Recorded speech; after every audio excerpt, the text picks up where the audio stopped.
Hello, Blazers. Welcome to episode 72 of UAB Green and Told. Original release date Monday, May 23rd, 2022. Through this podcast, we have the chance to share stories from members of the UAB community. Want to check out past episodes? Visit alumni.uab.edu/greenandtold or look us up on Spotify and the Apple Podcast app. While there, leave a written review so more alumni can find us. I'm Greg Berry, a UAB alum and assistant director in the UAB Office of Alumni Affairs. Since the start of the COVID-19 pandemic, tens of millions of people have quit their jobs as part of what many are calling the Great Resignation. In 2021 alone, 47 million Americans left their jobs, the most on record. Today's podcast guest, DeAdrian Maddox, is a member of that mass exodus. But as she'll share, her role in the Great Resignation extends beyond leaving an established career.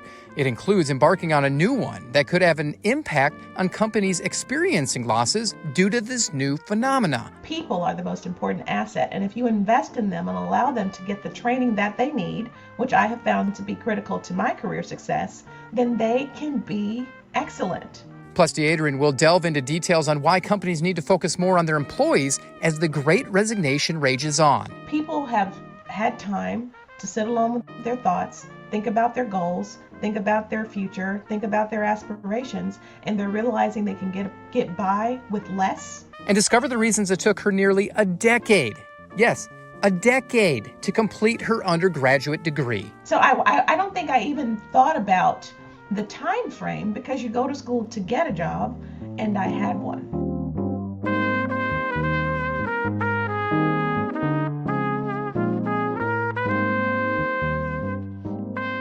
Let's be real. At times, our job can be stale. The monotony of the routine can feel like we can't break out of it. DeAdrian Maddox, or Dee, feels your pain. She's been there. And like many Americans, she did something about it. Quitting her job is part of the Great Resignation that took place during the COVID-19 pandemic.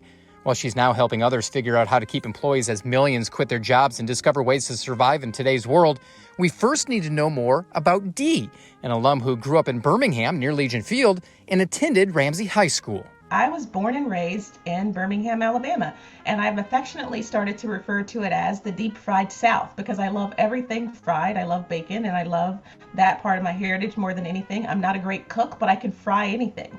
So when people ask me where I'm from, I say I'm from Birmingham, Alabama, and I've started to say the deep fried South because I love food, and that's sort of my reference to my love for food and my heritage. I stayed home, of course, and went to school there, and I only left after I met and married the love of my life. What were you like as a student going to high school at Ramsey?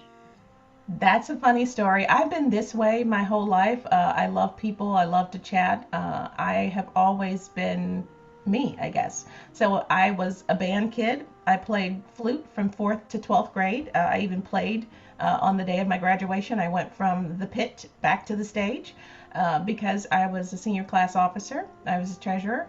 I hit homecoming court a couple of times. I was head cheerleader. I was student government. So I was actively involved. I love being a student. I've always loved school. Like I prided myself on perfect attendance through elementary and middle. I went to elementary at Fairview and then left Fairview and went to WJ Christian, which was the middle school magnet at the time. And they recruited middle school magnets to go to Ramsey. And that's where I went from WJ Christian on the east side to Ramsey on the south side, and then stayed home and matriculated to UAB. As a girl, as a young woman who is growing up in Birmingham, going to Ramsey, involved in everything, what were you wanting to do? What was the plan at the time? At the time, the plan was to be a teacher. I graduated high school saying I'm going to be a teacher because I had had so many positive interactions with teachers who shaped all of those positive experiences that made me get involved, that made me enjoy my academic experience so much. It's what I wanted to do with my life. I wanted to be one of them. I wanted to shape other people. Right around graduation time, my dad, who a smart guy, very smart guy, he'd been a Vietnam vet and he'd worked for the phone company. He says, "So what are you going to do?" And I said, "I'm going to be a teacher." And he goes, "No, that's not going to do it. You shouldn't be a teacher. You need to make a living. Computers are going to be the wave of the future. You should be a computer science major." Now, what did he know? Yeah. Computers are going to be the wave of the future? Really? Really? Is that what you're thinking? Pop, that's what you're thinking. So I did indeed want to be a teacher, but because of his influence on my life, I chose computer science as my major. Was it always going to be UAB? No, I was not always going to stay in Birmingham, and I don't know if you've heard that through the grapevine. I had large aspirations to go to Alabama. I had been awarded a presidential scholarship for UAB, but all of my friends were going to Alabama, and I knew that my dad really didn't want me to go away. He had gone to UAB and felt like it was good enough for him, it was good enough for me. My mother had only done an associate's too. She'd done business college, so she didn't have a dog in the fight, and she never went against my dad. And so the funny thing is, I decided that I had this big plan. I was going to not turn in the paperwork for the President's Scholarship, and I was going to secretly apply and get myself admitted to Alabama instead, and then he would have to let me go. I don't know if you've met my dad, but let me tell you, he is a very strong man. My plan failed horribly. I no longer had my scholarship, and he said no, I could not go to Alabama. Wow. Yep, that happened. So I stayed home and went to UAB without scholarship. And I had a very different college experience. I was not used to the freedom and the excitement of a campus. And so I didn't study as hard as I should have. So I failed miserably during my first quarter at UAB, which also got my father's attention, in case you're wondering. So what for you changed? Because at this point in your life now, you're successful. Let's just be honest. So what changed in college at UAB that kind of molded you into the person you are today? It was the non-traditional experience of not getting the full ride scholarship that was mine to have, that I messed up, and then having to recalibrate after a shaky first quarter, getting used to the freedom and the balance of having a social life and having an academic life.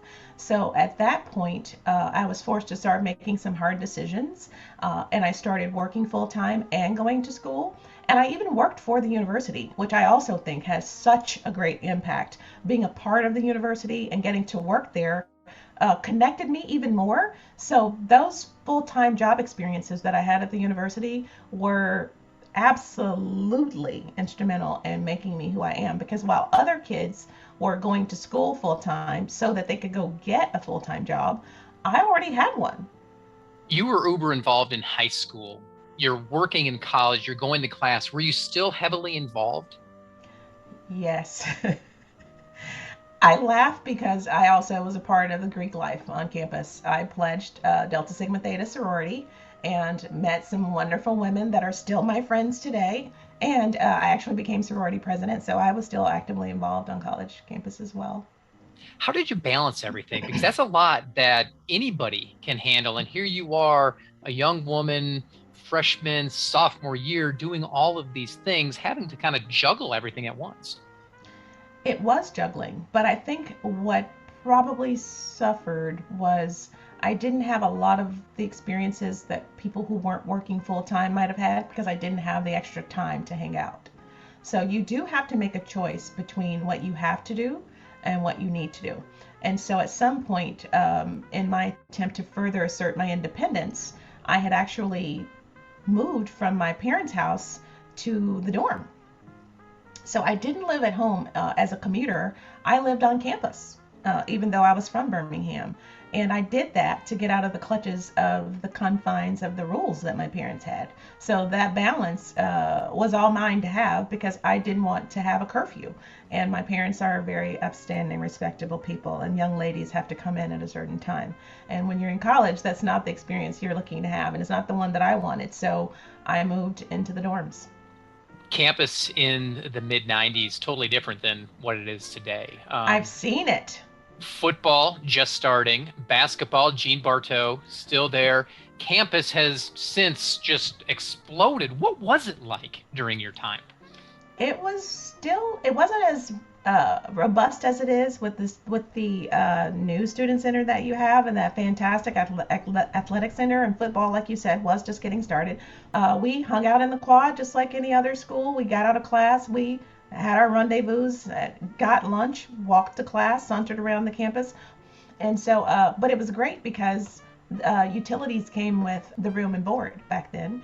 And I had decided, in order to assert my independence, that I was going to do it myself, and I wasn't going to take any more money from my parents. And I left that part of the story out. That is why I was working full time. Okay. I had a choice to stay home and live for free and have my parents take care of my tuition, or I could do what I did, emancipate myself and sign up for a dorm and start working to pay for it and get a job at the university and take the one free class that the university offered. And it actually wound up taking me at that pace with the free class 8 years to finish my 4-year degree, which helped with the balance because I didn't have a full-time course load. I had a full-time job. Did you say 8 years? I did. What was that like? You had to see a lot of changes over 8 years of undergrad. I did. The program changed actually. The program that I was enrolled in, the curriculum was updated. They started to introduce things. Football started. Just a really different experience to see more and more people coming and going. But I wasn't as impacted because the main goal to go to school was to get a job, and I had one. So I don't think I even thought about the time frame because you go to school to get a job, and I had one already. Your experience kind of shifted too, especially in the classroom, because you had mentioned that you wanted to be a teacher, and then your dad kind of pushed you into IT, computer technology, but you didn't end up with that degree. Right. I ended up with a minor in computer science. So my husband also went to UAB, and I met him there. He was working on his master's degree, and I was working on my undergraduate degree still. And I met him, and he asked me what my major was, and I told him. He said, "Well, what classes are you taking?" And I mentioned the classes, but I didn't mention a computer class. And he's a smart guy, so he goes, "You didn't say you're taking any computer classes, and how long have you been in school?" And I said, "Well, I actually failed the last one, and it's not offered again until next fall, so I'm just taking some other stuff until I can take it again." And he goes, "Why are you bothering to take it again?" He says, "Who fails a class in their major?" Well, I'm immediately offended that he would have the nerve to point out the obvious, by the way, Greg. Like, I'm not happy about that. And so he goes, "What's your minor?" And I said, "Well, I'm minoring in business." I said, "But I get A's in those courses." I said, "Those are easy." And I really cannot believe I'm saying this. He says, "Are you listening to yourself right now? You're getting A's in your minor and you're failing your major and you haven't thought about switching them?" Rather than being appreciative, being the person that I am, I was appalled and offended, and I couldn't wait to tell my girlfriend about this guy. I'm going to tell you what I said. I said, "This jerk, I don't even know him. How dare he? First of all, I went to Ramsey High School. I'm smart. I can do this."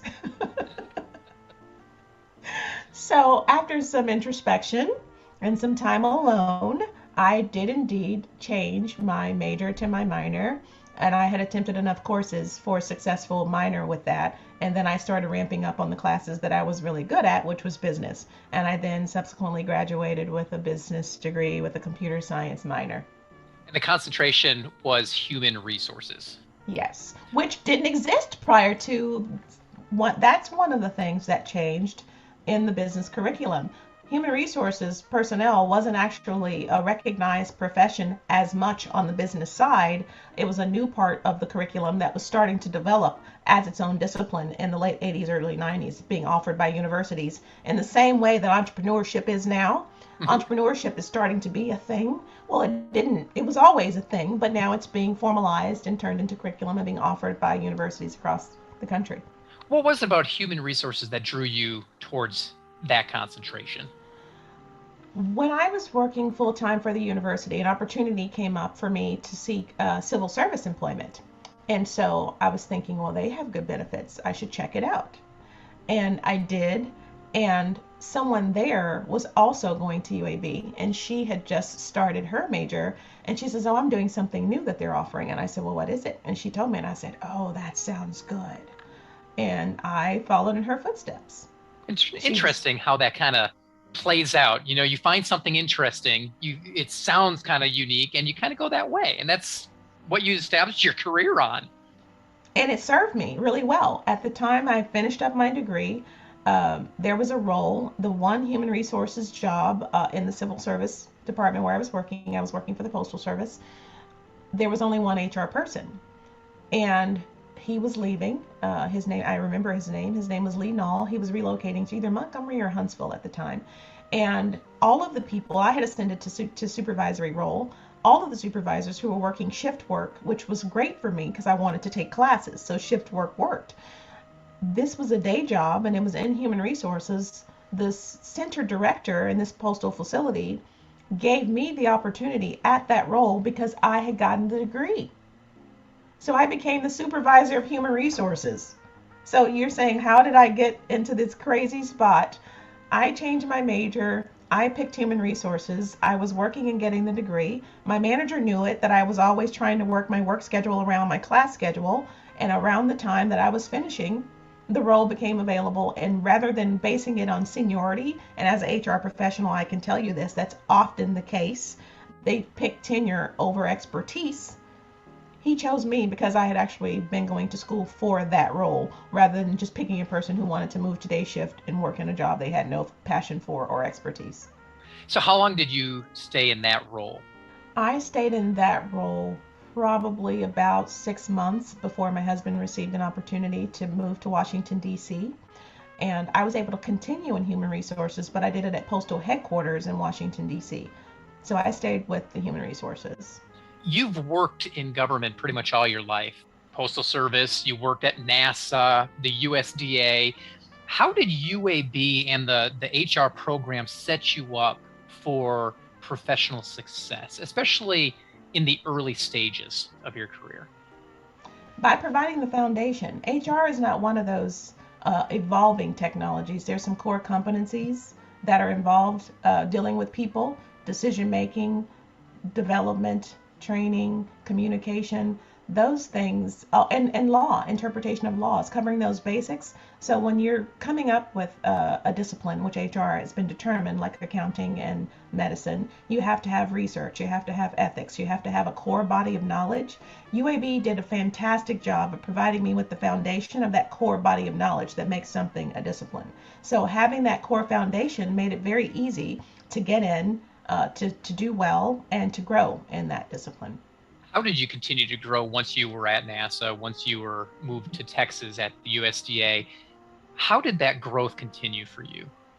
I continue to learn. I think if you're not learning, you're not growing. And as a professional trainer now, I say that. Training should not be the first thing you cut. If you want to invest into your people, you continue their learning, whether that learning is for growth or career opportunity or just professional development so they can be better at doing their current job. It's something that can't stop. You have to continue learning in order to continue growing. So I did that by continuing to grow in my profession, by going to get a graduate degree. I went to George Washington and did an MBA, those 12 business classes, and then I did 8 additional classes in master's of HR. So I did an MBA with a specialization in human resources management. And because it is a profession and there is a governing body, I decided that, you know what, I think I've heard about this certificate. I want to be known as a certified professional. So I became a certified human resources professional with the Society of Human Resource Management, in addition to getting an advanced degree. So if you're continuing to learn in the area that you're working in, it's just going to make you love it more, and it's going to prepare you to serve others in a capacity that will make your life much easier. You touched on the entrepreneurship program here at UAB and how it's new, how it's just being established, and that HR was that for you back when you were at UAB. Well, here you are, fast forward, an entrepreneur, because you just founded your own company after working at the USDA for more than 10 years. Why? What caused you to set out in that realm? I hate to say this, but it's a part of the Great Resignation of the pandemic. When the pandemic hit, the kids and I, my family, we were coming back from spring break. We were at DFW Airport the day the world stopped, and we went home thinking we'd be sheltering for a week or two, not 2 years. I was not required to report to the federal building because the federal building it has courts and it has offices, IRS, bankruptcy, all of these things. None of that was happening. During that time of working from home, I discovered that I missed the people. I was working in a role called analyst, where I do a lot of reporting, and sort of the people functions were more ad hoc and they only happen when I'm in the office. So during pandemic, where I'm working only from home and I don't have people, it caused me to have some more introspection, where I just said to myself, I miss the people and I don't think I love what I do. and I had to think about what is it that I did love and what do I find myself to be really good at. I had continued to certify in human resources even though I wasn't working in HR proper. I had taken a role at USDA as a senior analyst, which was more analytical in nature, in that I worked with data and reporting and all sorts of briefing points to provide information about our programs to other people. And I wasn't necessarily working in the official capacity of human resources, but I'm the one who was always volunteering for those roles, Sure. which kept me happy when they were there and available. When I was only left with just the strict analytical piece of reporting, providing reports, writing briefs, doing meetings, I didn't love it as much as I loved those ad hoc functions where I was train the trainer for Franklin Covey, or I was fun squad celebrating anniversaries and birthdays, completely made up by me. I love the people part of it, and I thought I was happiest when I was at NASA working space shuttle retirement and doing new employee orientation every week, and everybody on the campus is saying, "Hi Dee," and they said, "How do you know everyone?" I was like, "I do NEO, like I'm the first person they meet. I'm new employee orientation," right? I was getting my fix from these fresh out engineers graduating from all of the top certified engineering schools that were working for NASA, and I missed that. So rather than look for work for someone else, I decided to launch my own company and go back and do what I love and what I've still been training to do by certifying, and start doing human resources. So DMX Consulting, Maddox Consulting, HR was born. Through DMX Consulting, what do you do? Who do you work with? Where are you looking to build this company? DMX actually stands for Demand Excellence. That's my platform. And I came up with that based on the fact that it's something my mother always instilled. So the thing about curfews and the rules that my parents had, they're good parents. I see that now as a parent. They were doing what they should have done. I wanted to take that, which my brother and I always joked about because my mother is very particular. And I was saying, you know what? There's really something to doing things right. So when you demand excellence, you achieve success. So you asked me, how did I become who I am, and then how did I become the professional that I am? I was always pushing the envelope to try to be the next best something, to try to be the considered expert, and that's where the desire for certification came from. So rather than making jokes with my brother about being your best and doing your best, which is something I say to my kids, I decided to embrace the joke and turn it into something, and using the letters of my name, where you demand excellence to achieve success.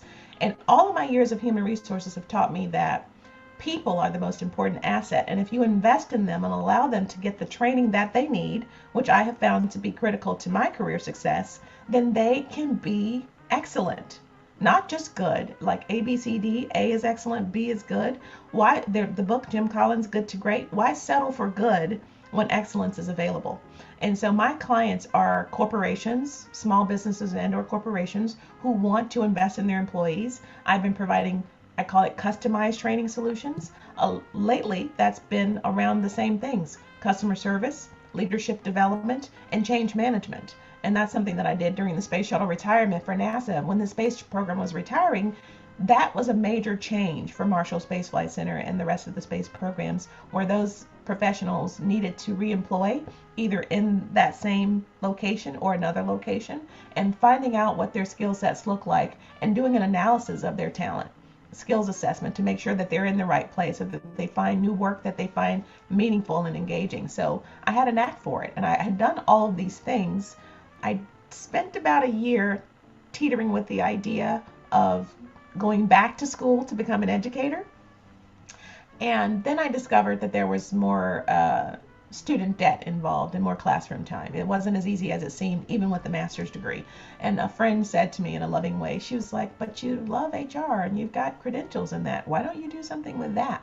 So I have been successful in working with the Frisco Chamber and the Plano Chamber to get business from other corporations who bring me in, and I deliver training to their employees, and I hope to do more of that. I'm working on certifying as a women's business-owned entity, which will allow me to work with federal organizations where I have particular expertise of 27 years. So that's my grand plan, Greg. As a product of the Great Resignation, how do you work with clients and approach the topic of the Great Resignation and overcome what's now kind of become a trend? I'm glad you said that. I'm using myself as the answer. The answer to the Great Resignation is people have had time to sit alone with their thoughts. think about their goals, think about their future, think about their aspirations, and they're realizing they can get by with less, meaning that salary and bonuses are not enough to make them come to work. It's not enough to even keep them at work.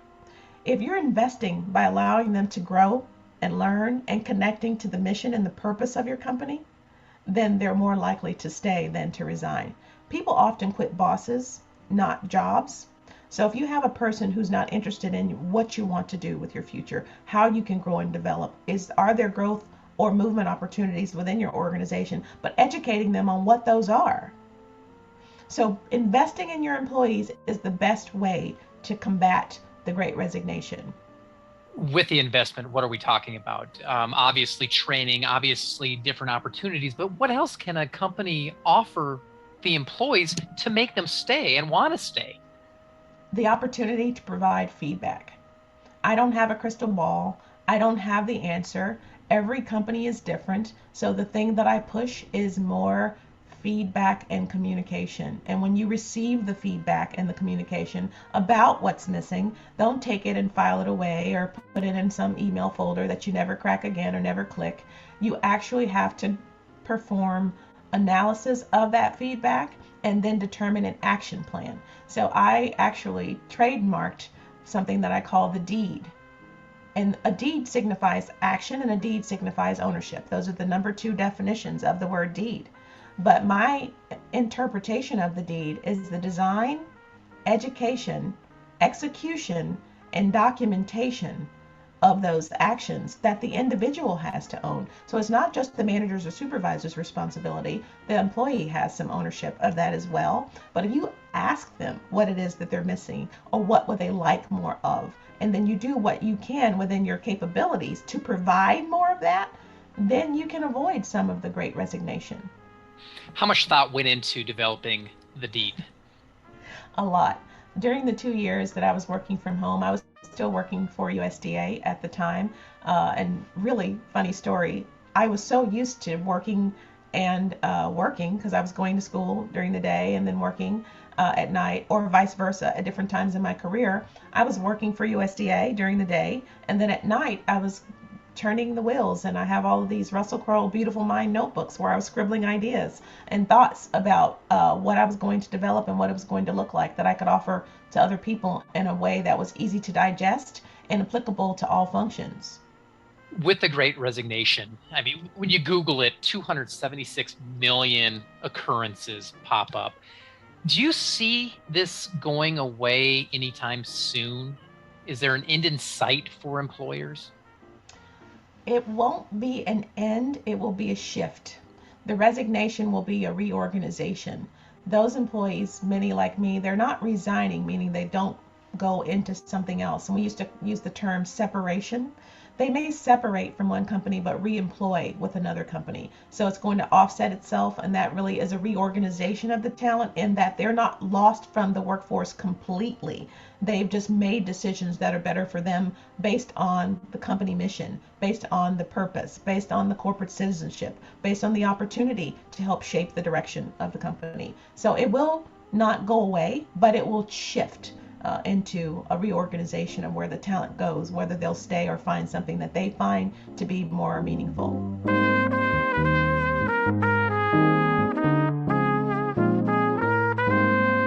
That's DeAdrian Maddox. Dee is a 1997 graduate of the Class School of Business with a bachelor's degree in administration. As part of the Great Resignation, Dee's company, DMX Consulting, was founded, and she currently serves as its CEO outside Dallas, Texas.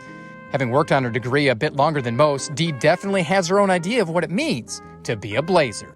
When I think of blaze, when I think of blazing, I think of clearing the path, moving forward. I think of fire. I think of all of those things associated with blazing, trailblazing, moving forward, hot, fiery.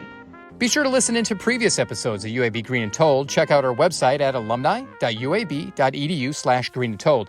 Have a story to share or know someone we need to get in touch with? Email greenandtold@uab.edu. Finally, be sure to follow us on Facebook, Instagram, and Twitter. Just search UAB Alumni. Thanks for listening, and until next time, go Blazers.